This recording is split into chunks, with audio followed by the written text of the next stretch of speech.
Okay, so today we're going to be trying the cartoon pop art style nails. So what you need is a base coat, which I have already applied, a black nail polish, which I've already applied as well, and as you can see it has been a bit crusty in the bottle because I've got dried black nail polish everywhere. Some sort of coloured polish.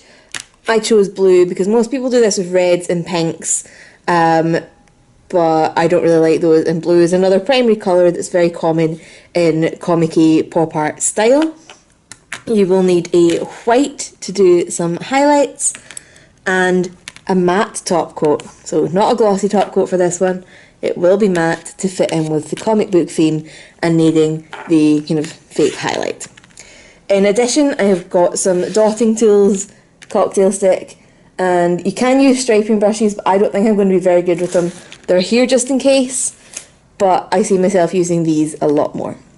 So the stage we're at just now is I have done the black and I need to go in with the blue, which I'm just going to try and mix up a little bit more because looking at it, it's a little bit more separated than my other polishes.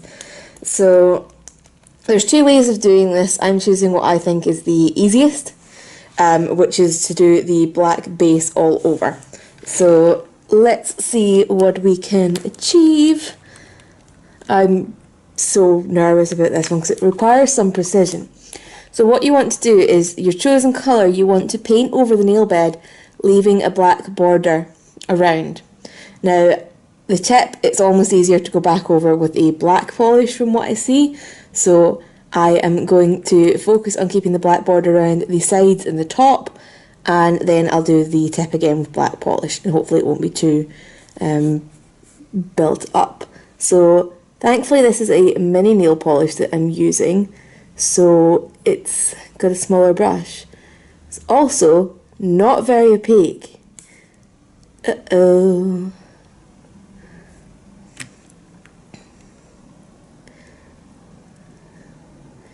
Maybe that's why people use reds.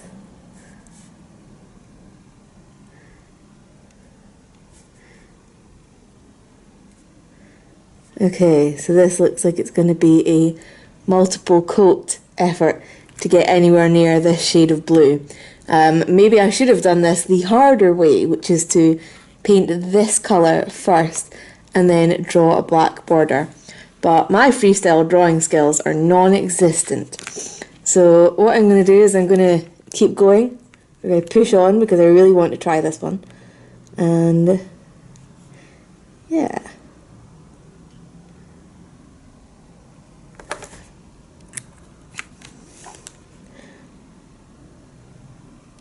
I hope this does build up.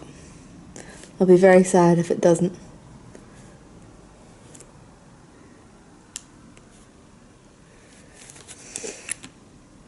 But yeah, mini nail polish might have been a good idea because the brush seems to be a little bit smaller than a standard brush, and I'm finding that a bit easier to control. So that's cool.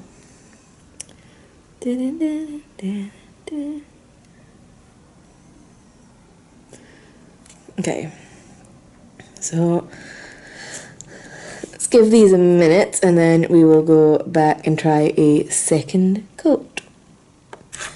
Okay, so we've had a minute, let's attempt a second coat, and if it doesn't work I am going to just severely regret my choice of colour, because I don't want to build up hundreds of coats either, or I'll end up with really chunky nails, which is not something that appeals to me.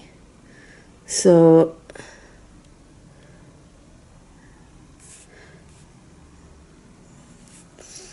okay, bad colour choice.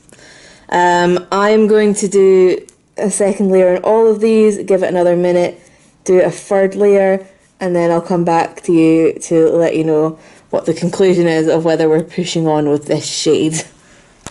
Okay, I definitely regret my colour choice. I have like 3 or 4 layers of blue now on top of the black. I think part of the problem was the blue wasn't mixed up very well. I mixed it a bit better for doing this hand, so it only has 3 layers of blue on top of the black, whereas this one has 4.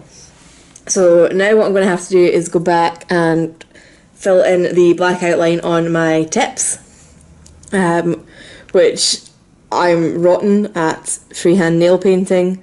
These are not going to turn out half as sharp as some of the ones you've seen, but this is my learning experience, and my other learning experience so far from this has been test the colour you're going to use before you paint all your nails with it, or you could be there forever making big, thick nails. I think I definitely want to work on my freehand stuff so that I can do this the other way, just painting the whole nail blue and giving it a black border. I'm just going to quickly touch up that border because it's not looking very smooth now because of the multiple layers of blue. So the more layers that you have to use of your colour, the less smooth the overall effect is going to look as well. So to me, I think it is quite important to have had a really opaque colour for your colour part.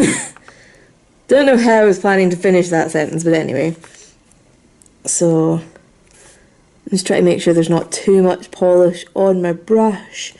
I've also heard it's easier if you kind of hold your brush still and almost just rotate your nail.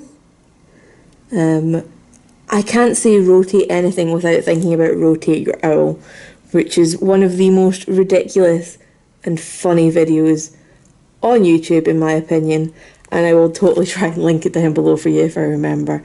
If not, you literally just need to type in rotate your owl. But yeah, this tip section seems to be going easier than my other ones using that rotate motion. So I'm just going to finish all of these and I will be back. Okay, so I've finished my black outline. They're looking a little bit better now. I ended up actually having to paint up some of the sides because by the time I built up the layers of blue, I'd lost some of my black border, and it turned out to not be that hard anyway, so maybe I should have just done it the non-wimpy way round. So I have now put out some of my white nail polish onto a little plate, and I've got my dotting tools ready. So I've got my really, really super tiny one and a not so tiny one. So we're going to be doing like a dot and a stripe just to have the kind of highlight effect. So actually this one might be the right size.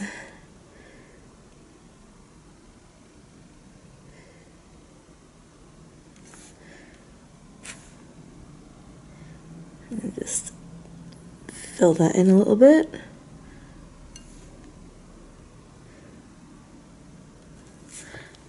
Ta-da! Okay, that's actually one of the easier parts of this manicure. Which is surprising, that's not what I was expecting. This is the first time I've actually worked with these dotting tools, by the way. I bought them ages ago in Poundland, and just never got around to doing anything with them. So I'm going to go and finish this up.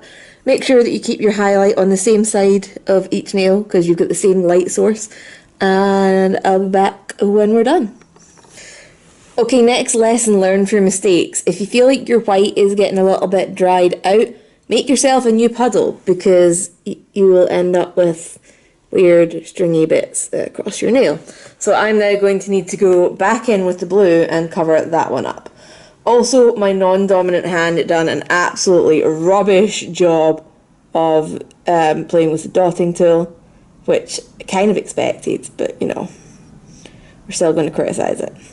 But hopefully I'm going to be able to cover up enough of that to look okay. So let's just show you my non-dominant hand, where my dominant hand was doing the work, compared to, no, other way around. This is my non-dominant hand, my dominant hand was doing the work.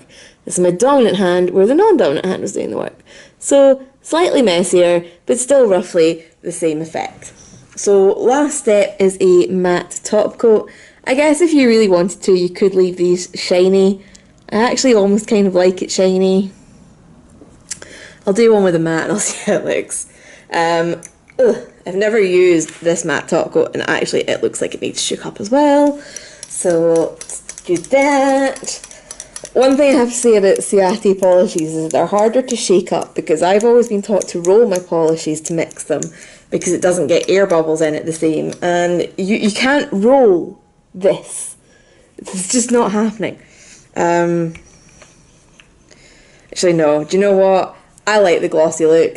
I'm going to stick to my glossy top coat and I'm just going to seal these in. I feel like I'm doing it wrong, but whatever. Personal taste. I want these to be shiny. I like shiny things. We're doing it. Why would I listen to somebody else's rules when I'm sitting thinking I like how these look shiny?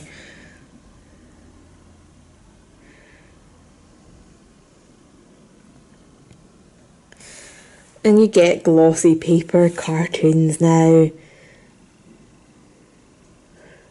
Or like pop art postcards. See, I think that looks cute as anything. So I'm happy with how this one turned out. I am going to give this a...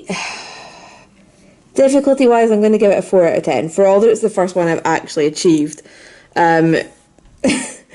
There hasn't been anything I've been like, oh, you would need to work out this, you would need to practice and work out this, blah, blah, blah.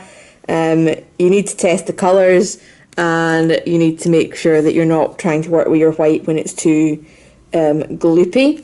But other than that, this was pretty straightforward. You need a little bit of a steady hand. That's the bit that I'm going to bump up the difficulty on. So you need a specialist tool, you need a steady hand. So if you've got any questions about this or any suggestions about what you would want to see next week, leave those down below and I will get back to you. And I hope you're all having a awesome week. But I will definitely be doing this again.